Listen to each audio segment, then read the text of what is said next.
Welcome everyone to the launch event of the Digital Large-Scale Partnership. You can see our logo. We now have a brand identity. First of all, I will introduce myself. I am Caterina Bortolazzo, and I am project manager at European Digital SME Alliance. As you may know, European Digital SME Alliance is the coordinator of the Digital Large-Scale Partnership together with the Amsterdam University of Applied Sciences. Before starting our meeting, a few relevant information. First of all, this meeting is being recorded. Second, there will be, unfortunately, no time for question and answers because we would like to make sure that everyone is able to join their bilateral meetings at 4:30. So I would kindly ask you to leave your questions in the chat with a name and an email so that we can contact you in the next days. Last of all, the presentations will be available in the event page. We will send a follow-up email at the end of the event in the next days, and you will find all relevant links. So, before starting, a quick look at the agenda. We will now start with the introductory remarks about the Pact for Skills achievement with the policy officer at DG Ample, Sonia de Melo-Xavier. Then I will give an overview of the Digital Large-Scale Partnership in terms of what that is and what are the activities foreseen for 2024. Afterwards, Felix Ron, also Policy Officer at DG Ample, will give you an overview of the Erasmus Plus Blueprint projects that are the projects funding opportunities available only for members of the Pact for Skills. And then we will have the chance to see actually a presentation of ongoing Erasmus Plus Blueprint projects in the digital ecosystem that will also eventually create working groups within the digital LSP. So we will have for AI, Arisa project, Loredana Buxeneanu from Digital SME. For the blockchain topic, we will have CHAISE project with Parisa Goudous, Université Claude Bernard Lyon 1. And for cybersecurity, we will have a Rewire project with Joanna Xemali from EFTA. So after this introduction, I will have a short wrap-up and will explain you a few things about the matchmaking sessions that will start at 4:30 and will last till 6:30. So I thank all the speakers, and I would now give the floor to the first speaker, Sonia de Melo-Xavier, for the introductory remarks on the Pact for Skills achievements. So good afternoon, everybody.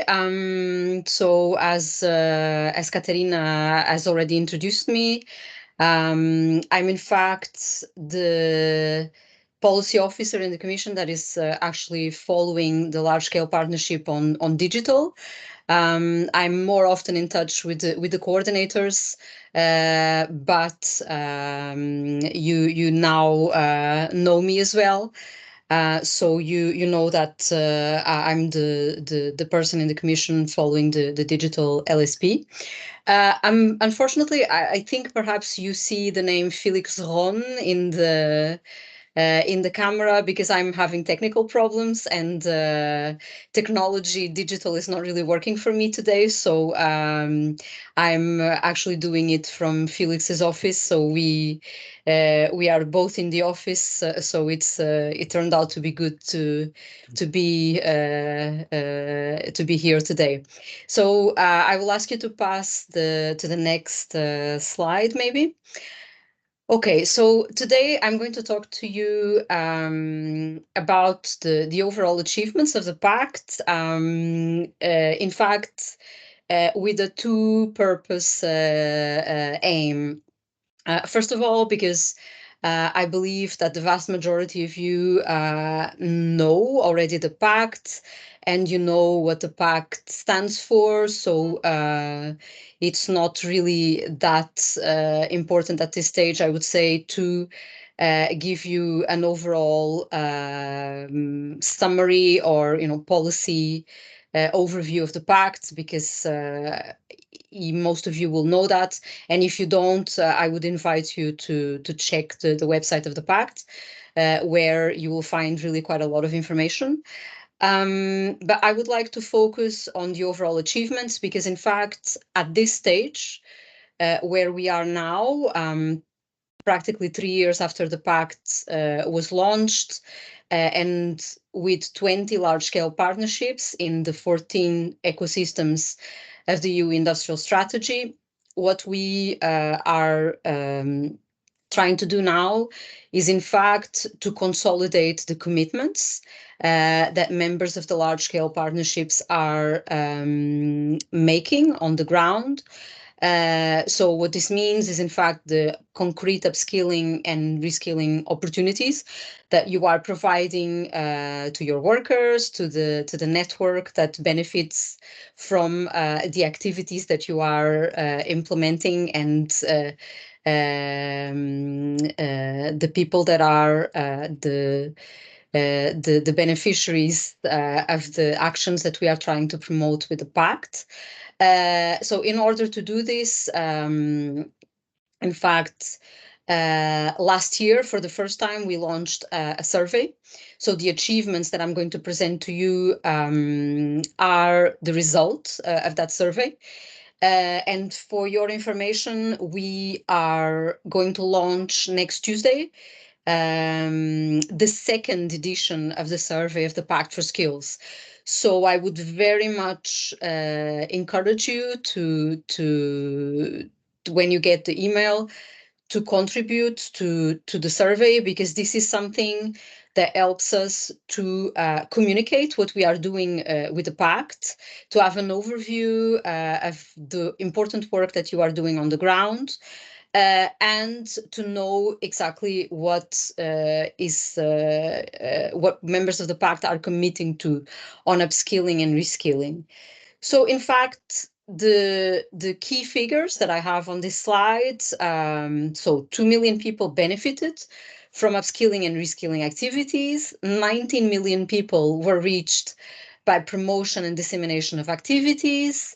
21,500 stakeholders involved in collaboration with pact members. 15,500 training programs that have been either updated or developed from scratch, and quite a sizable amount of money invested by members of the pact on up and reskilling activities. So these are figures that we were able to get from you, from the members of the pact, in last year's survey. So if you could pass to the next slide. Okay, so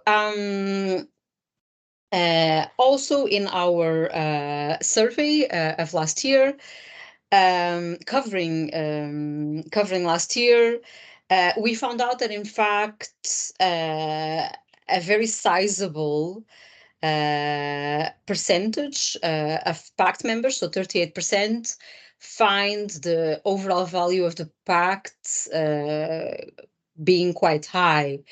So more than 2/3 of respondents, so 69%, so quite a high percentage, they take away value from their membership of the pact. We in this survey had a varying picture of response rates, from the different large-scale partnerships of the pact, but overall, the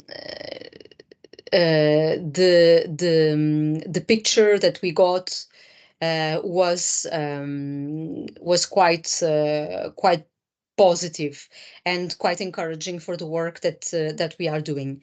Next slide, please.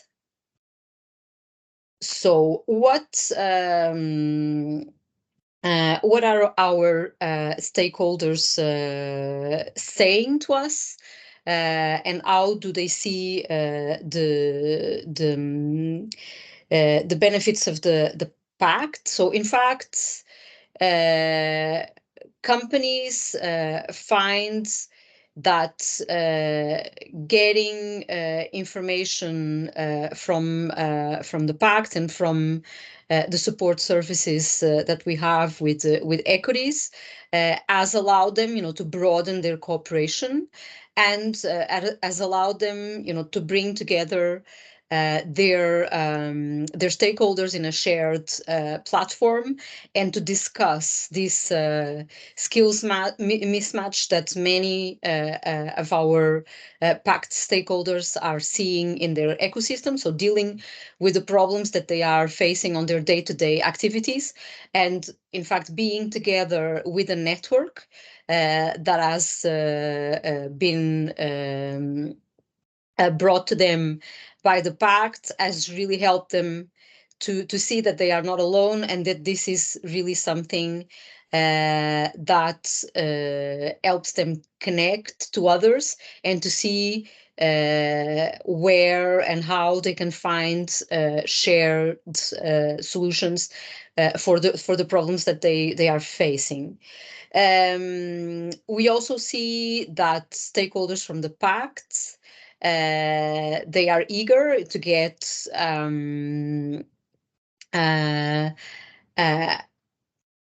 access to the information that the Commission is able to provide to them, and that they get this via the Pact for Skills. Next slide, please.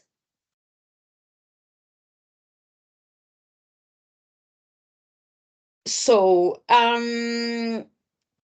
in fact, we try to show you in this slide some of the concrete examples that organizations that are members of different large-scale partnerships of the Pact are committing towards. So, in fact, the overall aim that we have with the Pact for Skills, so what we have as concrete commitments from the 20 large-scale partnerships has allowed us to provide up and reskilling opportunities to at least 10 million people in the coming years, and will allow us to reach 10 million people. However, this is only possible because the different partnerships of the Pact, for instance, here in the slide, you see that long-term care is contributing to enable the training of at least 60% of the long-term care professionals every year by 2030. So this is quite a sizable proportion of the workforce of the sector. We also see that construction, the ambition is to upskill and reskill overall at least 25% of the workforce of the construction industry in the next 5 years, to reach an overall target of 3 million workers. In automotive, for instance, we see that the ambition is to upskill 5% of the workforce every year. These commitments of the large-scale partnerships of the Pact, so each of the partnerships in their own work they are committing to these figures, and altogether, this is, of course, going to contribute to the wider objectives of the pact as a whole. Next slide, please.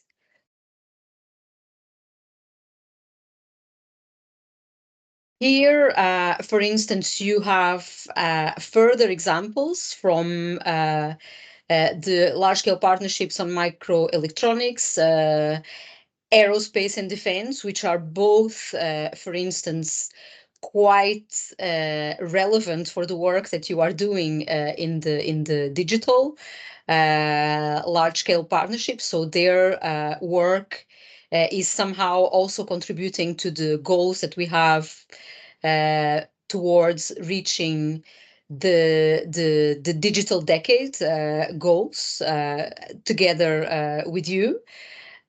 We also have examples coming, for instance, from shipbuilding and renewable energies. So you see that very different areas of the EU industrial strategy, they have committed in their own groups, their own partnerships to contribute towards these goals. And the commitments that they have made vary. And of course, there's no one size fits all solution, because in fact, the examples that you see from different ecosystems, they vary widely. We cannot, for instance, compare digital with, for instance, construction, because perhaps the size of companies is going to be different. The makeup of the ecosystem is going to be different. So this needs to be adapted also to the goals and to the special characteristics of each ecosystem. For instance, in digital, you have, of course, very big players, but you also have many SMEs and you have many micro enterprises. And although the goals that are put forward by big companies sometimes can be impressive, for us to reach the digital decade objectives and to have more commitments in the pact, we need everyone to contribute.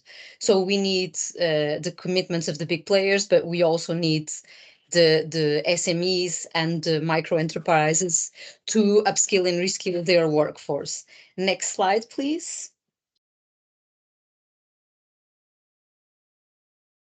So here you have another slide with inspiring commitments that members of the pact have made, and that I would encourage you, once, for instance, you have access to the PowerPoints, to consider.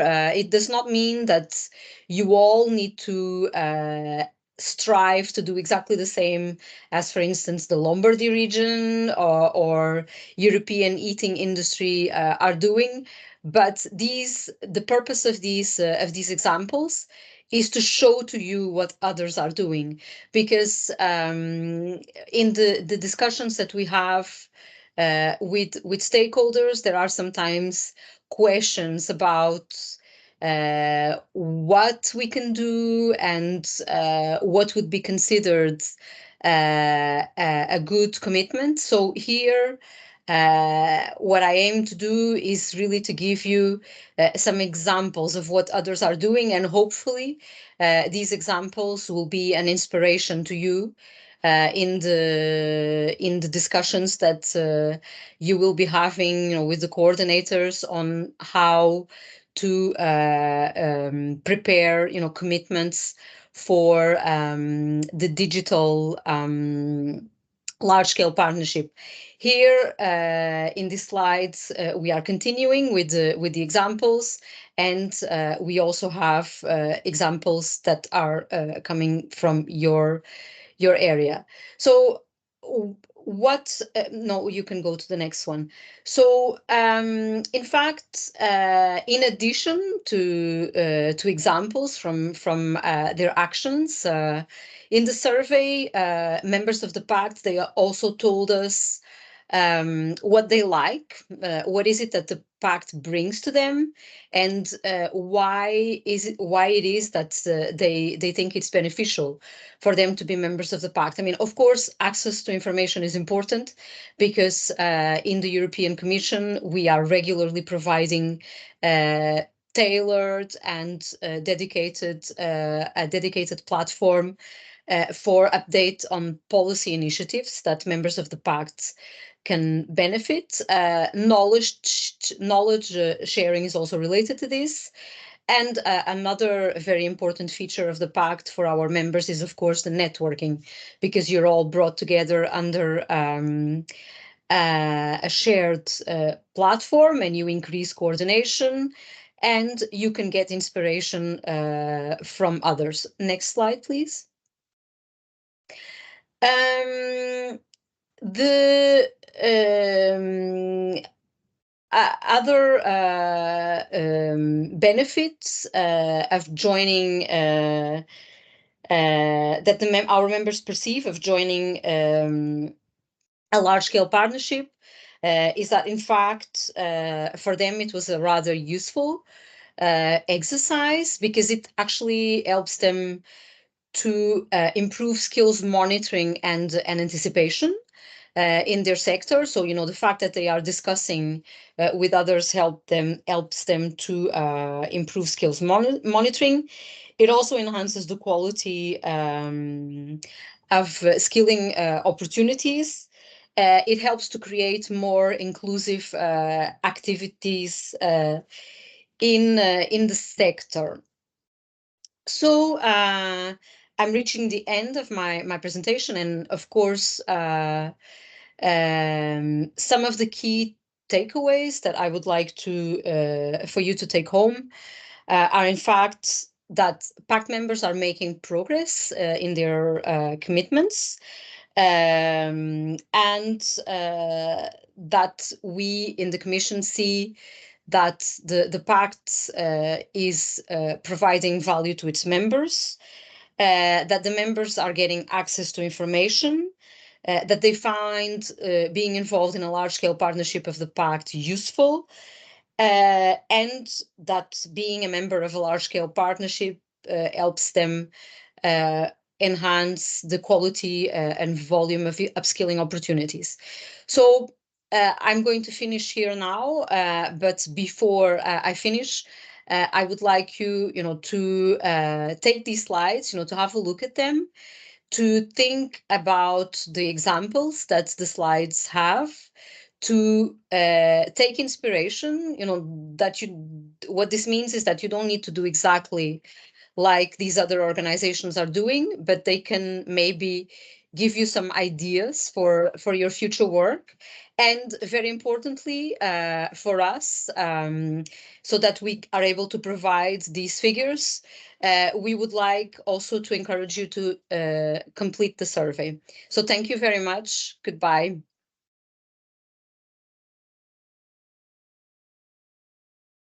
Thank you very much, Sonia. Yes, I also confirm that all the material will obviously be available on the event page. And now I would continue with the presentation. I would be, after this introduction of the Pact for Skills and the commitments, I will be very on point on the digital LSP. So since many of you are not members yet, I will start from the very beginning. So the digital LSP stands for Digital Large-Scale Partnership. Is a Pact for Skills initiative that brings together all the stakeholders interested and also committed to equip the European workforce with the digital skills that are required by the EU digital targets. As of now, in the digital LSP, we can count around 150 stakeholders coming from very different sectors, such as European and national associations cluster, digital innovation hubs. Then we have university, but we also have small companies and bigger companies, vet providers, research centers. Anyways, you can find a full list of members on the Pact for Skills website. And you can read more about the digital LSP in our program document that is available on our page. What are the objectives? So, as I said, the digital LSP would like to contribute to the EU digital decade targets. So, first of all, equip 80% of people with basic digital skills, achieve gender convergence in the digital sector, and have 20 million ICT specialists employed by the 2040. Obviously, these are the overall objective of the digital decade targets. As Sonia already said, we will have our own commitments for the digital LSP, and also each organization will have their own commitments. Who can join? So not only single entities, but also umbrella organization and alliances. Among single entities, we can have businesses of all sizes, as I said, Chamber of Commerce, the university world, so higher education institution, but also research centers. Then we also have vet centers, public authorities, social partners, and to summarize, all the stakeholders that are active in the upskill and reskill of the European workforce in the digital sector. When I talk about umbrella organizations and alliances, instead, I refer to not only membership organizations that are, of course, very welcome in the digital LSP, but also I refer to alliances for skills under the Erasmus Plus Blueprint project, but also other EU-funded projects. So our LSP is open also to European projects and wants to create a network between not only organizations but also projects. Also, our LSP is open for the collaboration with other large-scale partnerships in other industrial ecosystem. Oh, sorry. Why becoming a member? So what we would like from the digital LSP is very similar to what Sonia already said. So what in the survey was considered the most useful opportunities about being a member of an LSP. So we would like to deliver timely updates on the funding opportunities. We would like to organize other networking and matchmaking sessions for relevant open calls, and we will do that already for the next ones, and we are doing it now. Then another benefit that is very important, and then Felix Ron will delve more into that, is the eligibility for Blueprint project. So only Pact for Skills member can apply for Blueprint projects that are Erasmus Plus Alliance for Innovation projects in the lot 2. And then what we would like is to have a kind of collaborative space where it's possible to exchange trainings, so provision of trainings and tools to upskill and reskill, skill needs analysis, but also having the chance to disseminate project results and exchange best practices, and also to discuss technology outlook. And then another benefit is that we want to be in touch and connected with other industrial ecosystem, and we already are discussing with other LSP. How to become a member? You will have those slides, so I will not be long on that, but you need to, first of all, register to the Pact for Skills website and answer to the first question that you want to sign the Pact for Skills Charter and make a specific commitment, as we already heard by Sonia. And then after that, it is needed to choose to be a member of a large-scale partnership. Also, it's needed to fill out the requested information about your organization and your contact information. And after all this process, the last step before the commitments is to specify the LSP. In our case, for the digital LSP, the number is 905.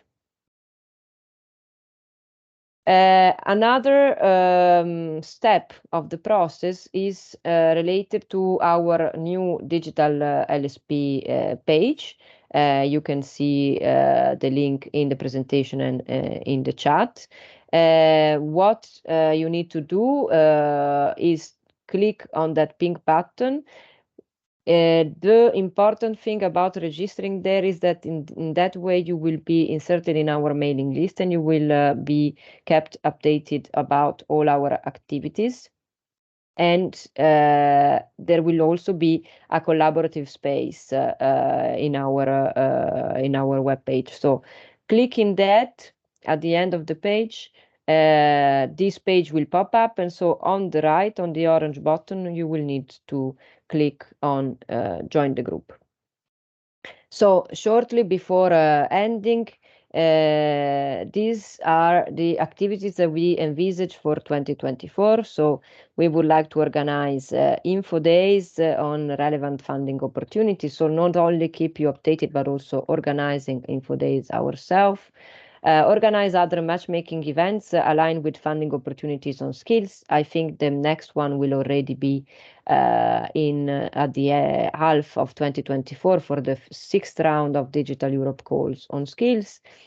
Then, as I already said, we would like to organize joint LSPs events, and I think we are already on track with that. We are already in touch with the different LSPs.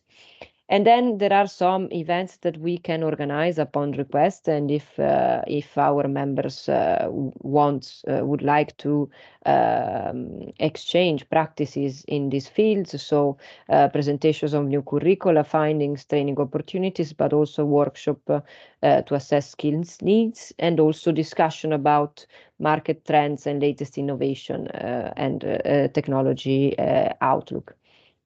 What is also very important about the activities for 2024 is that we would like to launch thematic working groups within the Digital Large-Scale Partnership. The theme for now would be AI, cybersecurity, and blockchain.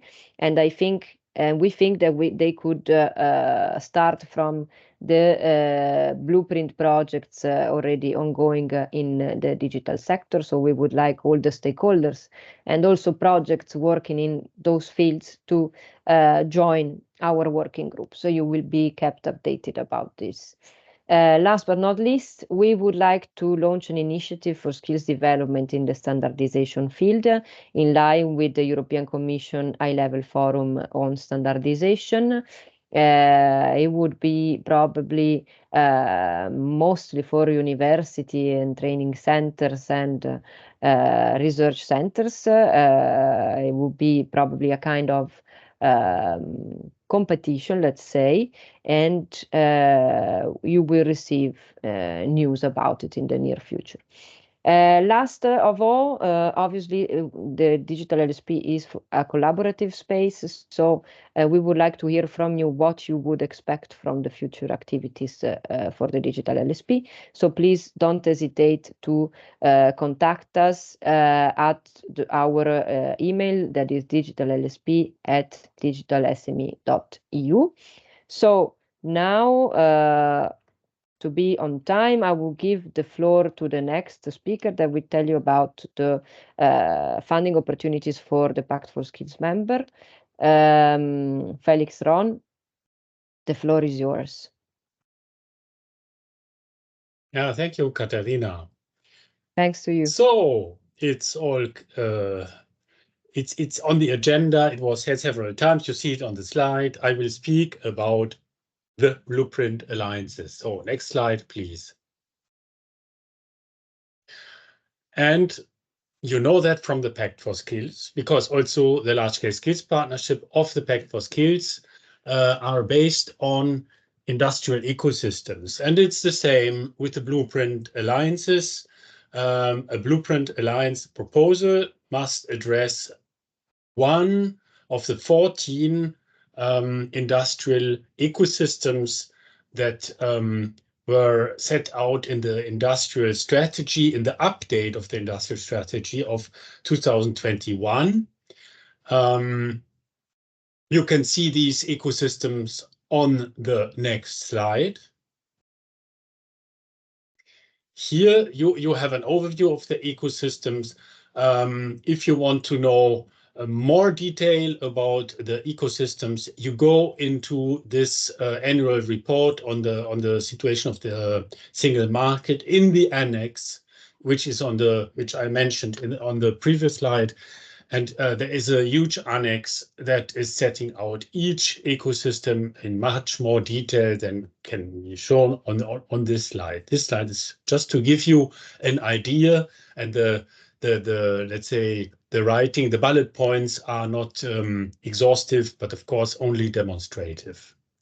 So Blueprint Alliance proposal must address one of these ecosystems. What do Blueprint Alliances do?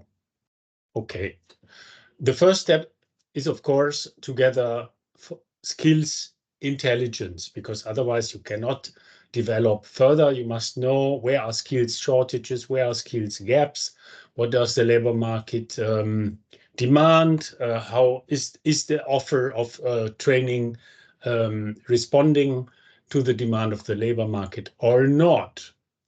And then based on these findings, you can then develop a sectoral skills strategy. So often sectors or ecosystems have already growth strategies or development strategies, but they do not have necessarily have a skills trend, though more and more they do have that, because skills are really going up on the priority ladder. I have to mention here that our colleagues in the DG internal market, or in acronym DG Grow, they work with ecosystems on transition pathways for the digital and green transitions. And here we have also, in each transition pathway is a chapter on skills. And that's important to mention in the context of the Blueprint Alliances, that in each of these skills chapters, the large-scale skills partnerships in the ecosystems are mentioned as the framework in which skills development shall be done for the transition pathway. And then, of course, the blueprints within these large-scale partnerships are important because they deliver concrete outcomes and results. So, as you can see in the next bullet point, design core curricula and training. Why the expression core? Because there are always little differences between countries and even within the same sector. The demands can be slightly different, but at European level, in a blueprint, the partners agree on this is what we all need all over Europe. Yeah, so European sector-wide agreed core curricula, and then also training programs, of course. And now comes a very important sub-bullet. Every Blueprint Alliance has to develop within the first year of project training programs that address urgent skills needs rapidly. That's why it has to be done within the first year of project, because in many sectors there are clearly urgent skills needs and the offer is lacking. So this is the first thing to do of a Blueprint Alliance and must be part of the proposal. For then addressing emerging occupational profiles, so profiles that do not yet, job profiles that do not yet exist. And for those, there are no qualification, no training content. There you have time over the whole project period. And then you also have to do, once you have, let's say, made a definition of emerging occupational profiles, then based on that, you develop training content for that job profile. But then you also have to pilot and test this new training content. And last but not least, during the project period, you should develop a long-term action plan for rollout of the results of the blueprint. And that plan is for after EU funding has ended. So after the blueprint funding is finished. Next slide, please. Okay, as I said, there is on one hand the reactive response to urgent training needs in the first year.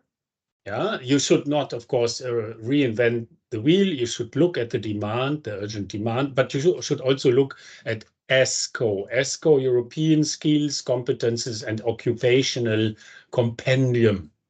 So it defines many occupations, related competences and skills.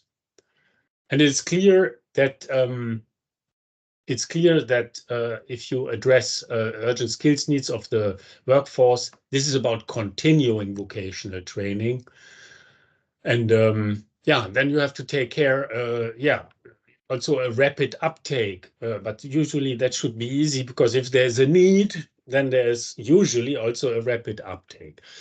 But not to forget about it. Next slide, please. Well, and now comes the proactive response, where you have more time, not just a year. And here you have it. You develop training content for changing and emerging occupational profiles. Our observation of the studies we know is that the biggest change, so it's not so dramatic, the transition, as it is sometimes presented. So the changes take place at the working place. So at the job, so people have to learn new things and abandon old ones. Yeah? That people have to leave their job, that their job becomes completely obsolete, is fortunately not so widespread.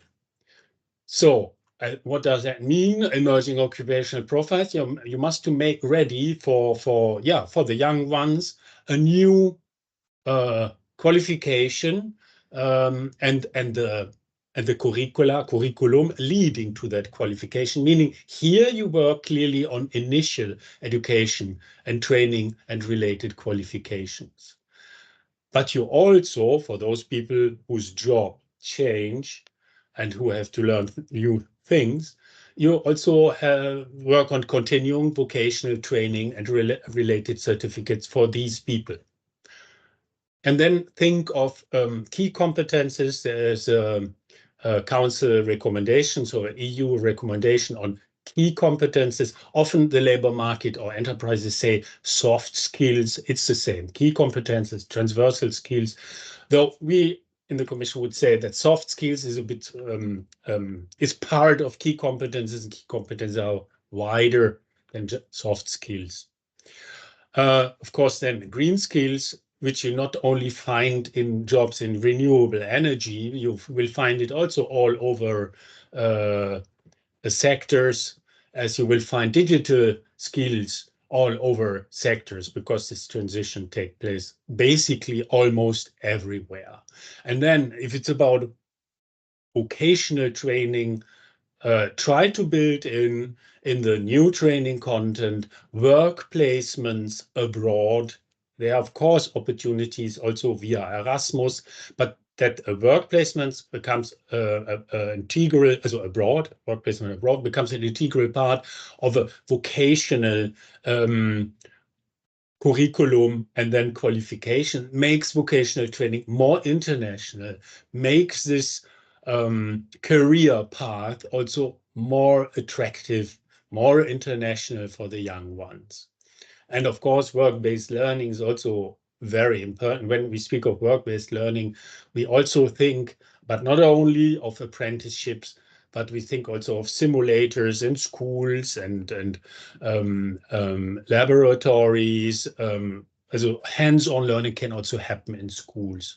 All this is covered by work-based learning, and this is the best way of learning things. Also learning in companies, as you have in Germany, the dual system. All this is work-based learning.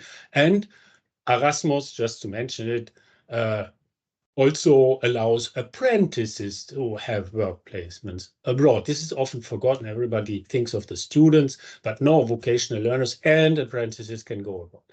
Okay, and then deliver the curricula and training. Okay, meaning testing, piloting within the project, you can have a limited number of those of the target group that then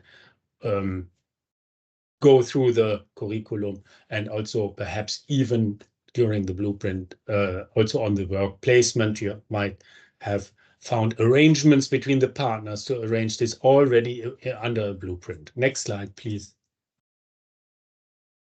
Yes, and then we would like to have the transparency and quality instruments be applied. So if you draft a proposal, I must say it's not very convincing to have it in 2 sentences. Yes, yes. I mean, okay, you don't write yes, yes, but it sounds a little bit like, yes, yes, we will apply the EU tools like, full stop. You should explain in a proposal for what you use ESCO and how will you apply the competence frameworks that exist, key competences, digital competences, entrepreneurial competences, green competences into the new training content, and why do you include it? And why this and not that, perhaps. Okay, and then very important, you have read it, I hope, in the call for proposals, that you have to address not only higher education EQF levels, but also secondary and post-secondary EQF levels. It's written here, it's the same written in the proposal. And then there are also quality assurance frameworks, because you have already there are already many quality assurance systems in place, but these European quality assurance frameworks are there to be a kind of a check. You can check your own quality assurance system against the European one. Have we everything, or do we need to add elements to our quality assurance? And for those who did not think of it, they have a source of inspiration with these quality assurance frameworks. And next slide, please. Yes, who can apply? Katharina already said it. This year, we opened up the group of eligible candidates, and these are registered members of the Pact for Skills.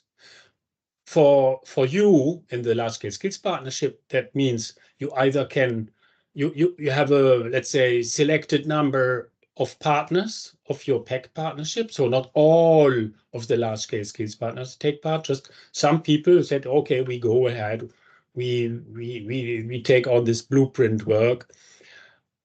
You can do it that way. You can have all members of the PAC partnership on board. You can have selected members, as I said, firsthand, so part of the PAC partnership on board, complemented by individual members, individual organizations that are members of the PAC that bring you added expertise into your consortium. So you can play a little bit, because eligibility is registers members of the PAC, and then there are some rules how the consortium should be composed. It's in the call, but as long as all of them are registered PAC members, it's fine. Yeah, here you have a little bit more. It comes from the call. The best thing is always to read the chapter on Blueprint Alliances yourself, and not just rely on my presentation, of course. Next slide, please. Here I mentioned we have some requirements for the consortium composition. Again, all these organizations that then fulfill, stay with the composition, must be PAC members, of course. And these are minimum requirements, so you can have more. These are minimum requirements. Next slide. And here, an overview of the funding and administrative rules, and a link, call ID, and so on, and the deadline. And yeah, okay. I think that was the last slide. I know, okay, I'm not commenting a lot on this. This just gives you an overview on the blueprint alliances we had so far. We have just selected in 2003 in autumn. We also have selected another 5 blueprint alliances. They are not yet on that slide. Okay, with that, Thank you very much, I'm at Felix. the end, indeed. Sorry, I need to Sure. take this chance, since you're showing already the next projects, to introduce the next project, because then otherwise we run out of time.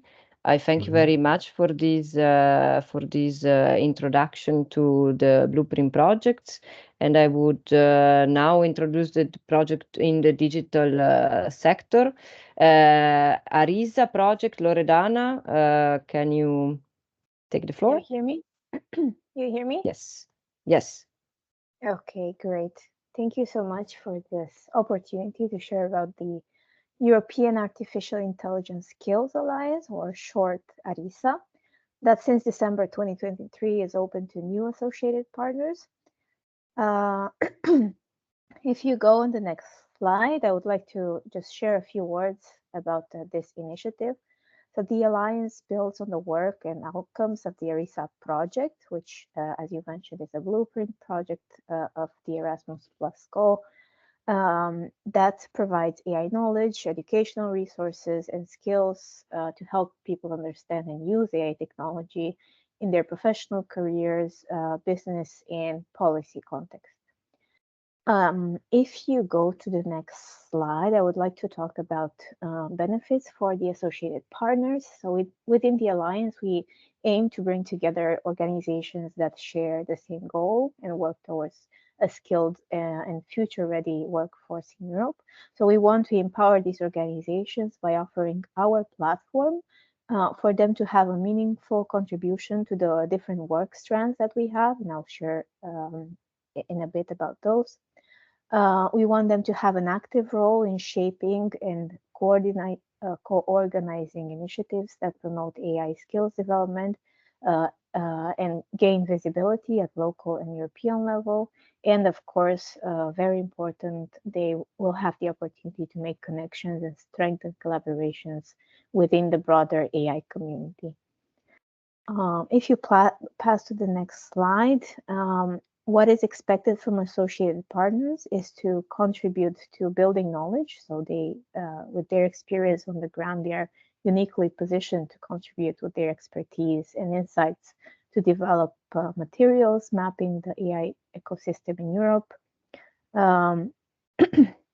We would also like them to support us to improve the educational resources that we develop, to feedback and suggestions to enhance the quality and effectiveness of those materials.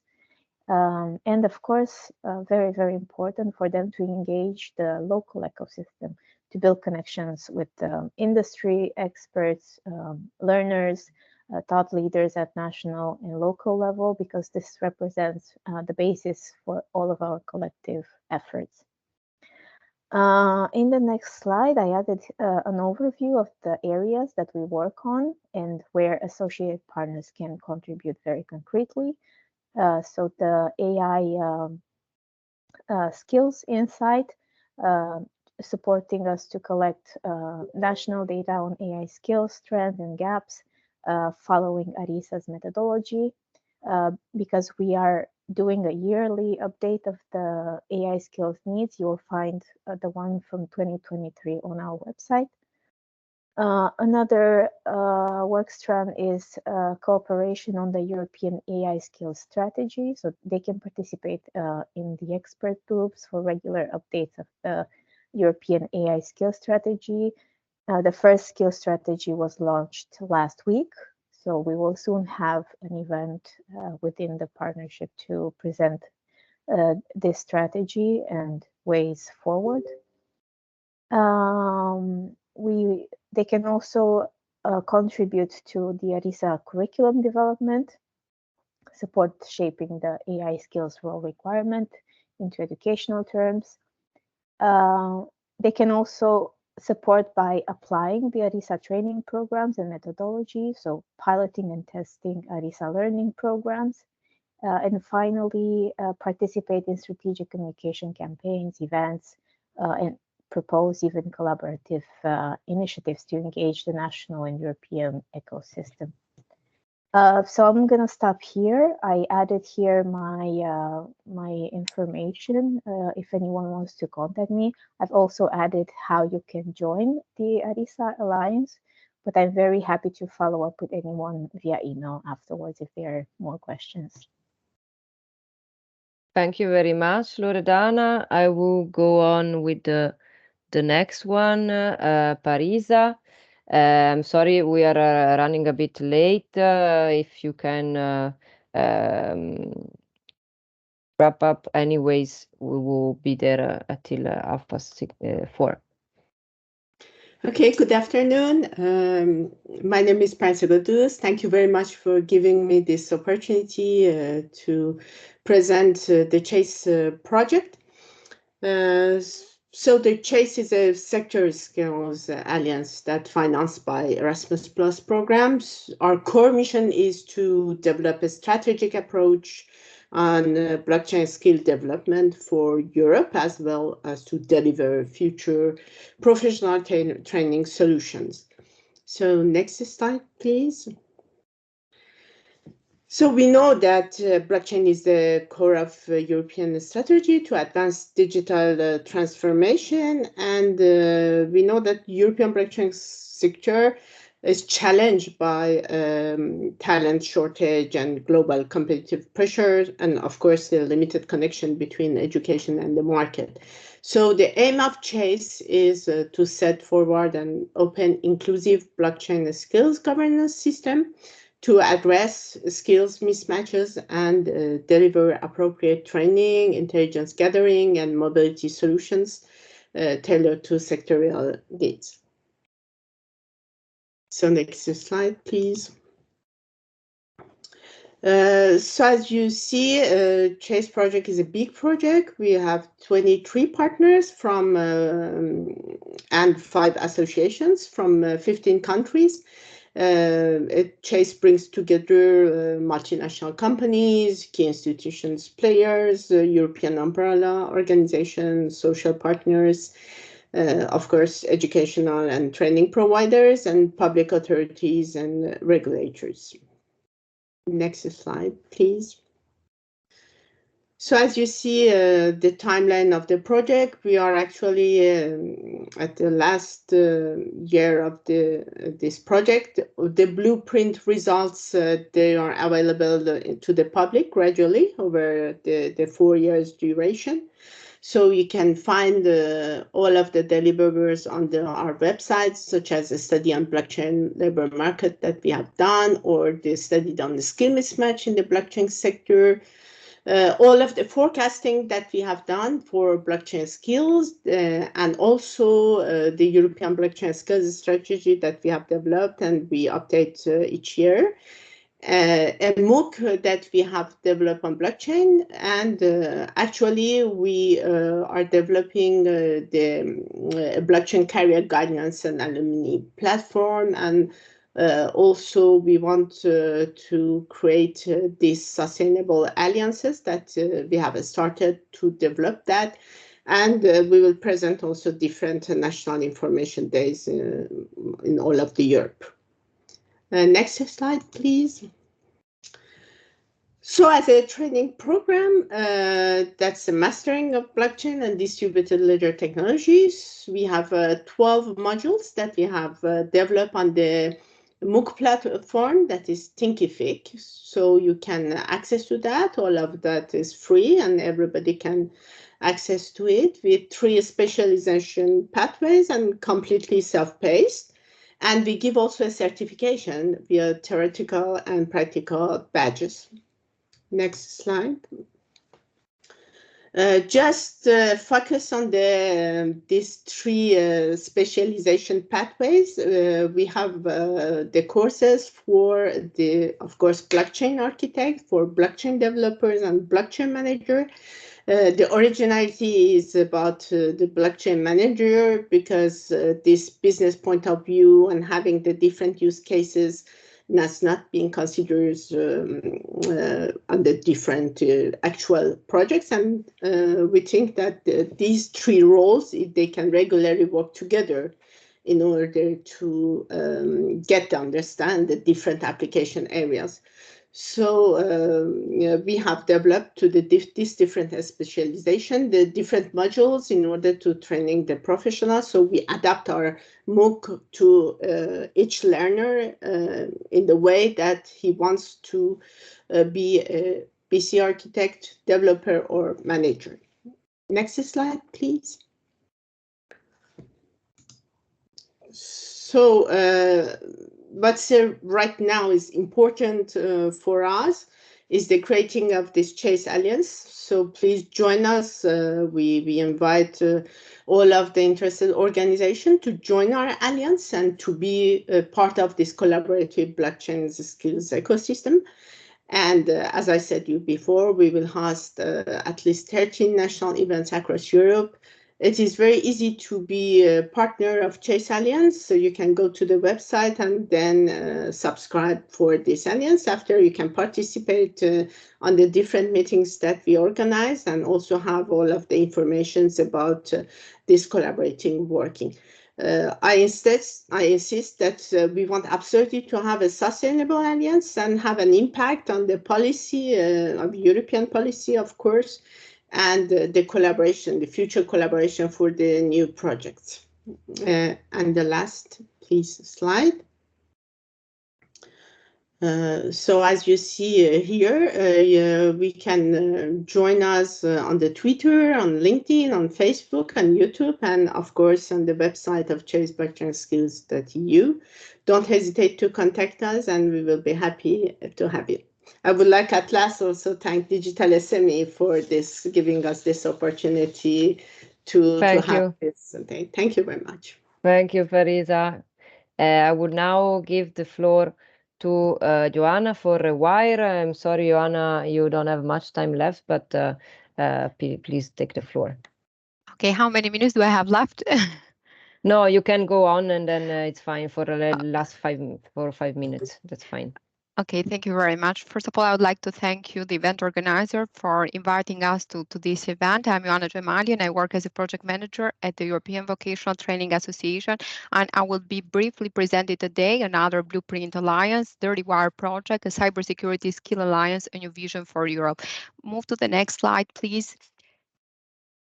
So the Rewire project is the Erasmus Plus project under the KA2 Action, a sectorial skill alliance. It was built based on the lessons learned and the insights gained from 4 cybersecurity pilot projects, such as Concordia, Sparta, ECO, and CyberSec for Europe. It has quite a diverse consortium, both in terms of diverse partnership, both in terms of geographical coverage, but also in terms of the expertise offered. It includes members from academia, universities, research institute, as well as cybersecurity industry, vocational education and training provider, certification partners, and umbrella organizations such as EVTA or AFVET.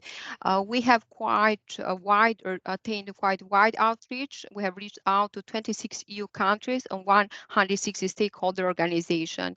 And regarding the duration of the project, it started back in November 2020 and it will end soon this year, end of October 2024. Move to the next slide, please. So the main objective of the Rewire project is to address the skill shortages, gaps, mismatches, and disparities in the cybersecurity industry and to tackle some of the challenges identified in this sector, such as the rapidly evolving landscape of threats, also the increasing demand of the labor market for high qualified cybersecurity experts, and the shortages regarding cybersecurity education and training program. The main objectives would include, we are highly committed wanted to create innovative tools to address existing shortages and gaps, as well as to ensure alignment with between skill supplies and demands. And we have been working the past year to design the European cybersecurity blueprint. We have already published the first two versions. The last version will be published in the second quarter of this year, which is based on gathering skill intelligence, as well as offering education and training solution and make use of tools that were mentioned before, such as the ECAVET, European Qualification Framework, or the ESCO database. We have developed training programs for 4 occupation profiles emerging that we have selected, and we are working towards the establishment of publicly accessible online skill observatory for cybersecurity that would integrate market needs, new emerging occupational profile, skills, competencies, as well as the available training cybersecurity courses. And also we aim to enhance the skill development by improving the utilization of the cyber range. For those who are interested, they can visit our website to check our delivers and gain a great wealth of information for the work done so far by the Rewire project. Move to the next slide, please.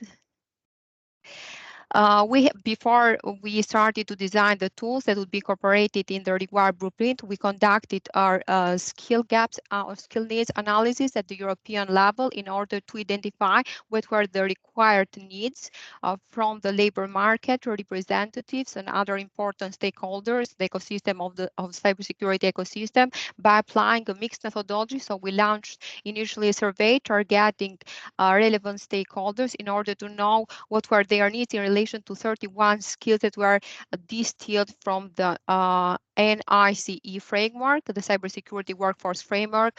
And then we moved through a job advertisement analysis by analyzing information of job advertisement from European job websites such as LinkedIn or Indeed. We used 2 different methods to process those data. Firstly, the dictionary analysis, and then a natural language processing model. Move to the next slide, please. Then we conducted the required past analysis. We knew that the data, the research available indicated that the higher education institutions were unable to meet the needs of the labor market, so they were not able to produce sufficient graduates with the required skills and competencies. So we wanted to understand what were the factors that were impacting the cybersecurity education and training ecosystem through 6 different angles: political, economic, social, technological, legal, and environmental one. And if you see here in this chart, there are 31 factors that have impacted the education and training in cybersecurity domain that we consider them as sensitive areas of intervention that requires immediate attention through stakeholders partnership. Move to the next slide, please. Thanks to the statistical analysis that was conducted, we identified some of the gap drivers or factors that contributed to the shortage of cybersecurity education programs, such was the lack, for example, of dedicated curriculum, both at higher education institution level, but also at vocational education and training, the lack of diversity, both gender and intersectionality diversity in cybersecurity education and workforce, as well as the poor awareness among general public and especially among youth regarding cybersecurity career path. Can you please move to the next slide? The Rewire Blueprint. What is the Rewire Blueprint? So it is an initiative for enhancing the skill development of the industrial cybersecurity ecosystem of the European Union. It gathers partners that work together in a collaborative fashion to identify priorities and set up milestones for actionable steps on the creation of a sectoral skill strategy that would meet the current, but most importantly also anticipate future skill needs and will provide concrete solutions such as wide European curriculum and training program for the changing occupational profile. Next slide, please. What are the solutions that are offered by the Rewire Blueprint? We have, first of all, the European Cybersecurity Skill Framework.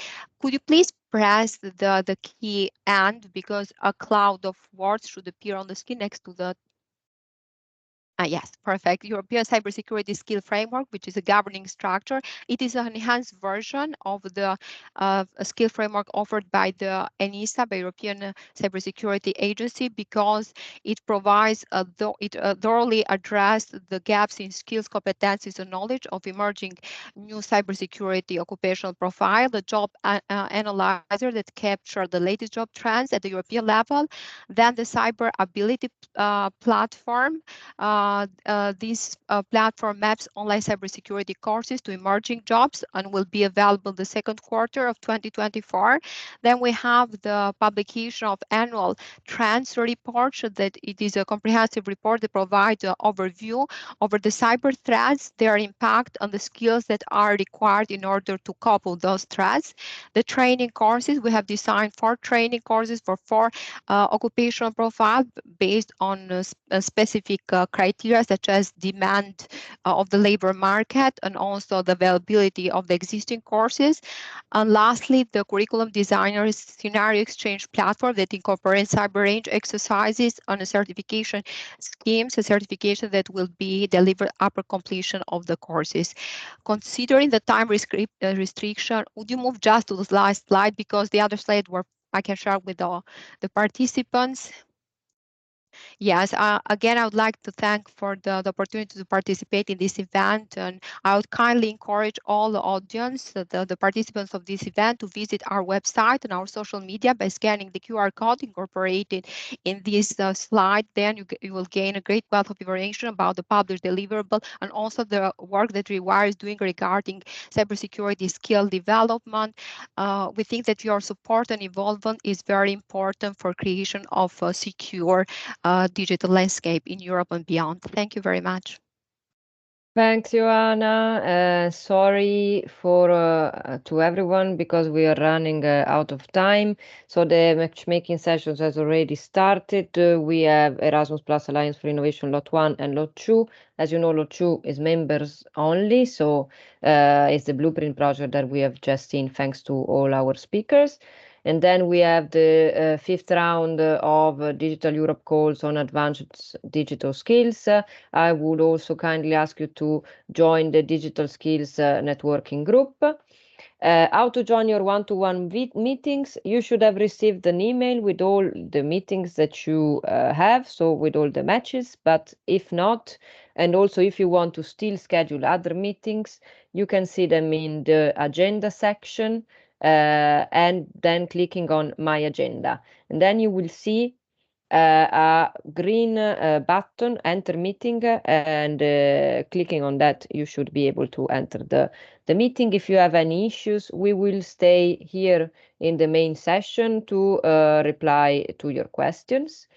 This is the end of the meeting. I hope many of you will subscribe to the Digital LSP. We will already actually invite those who are already subscribed to be in our mailing list.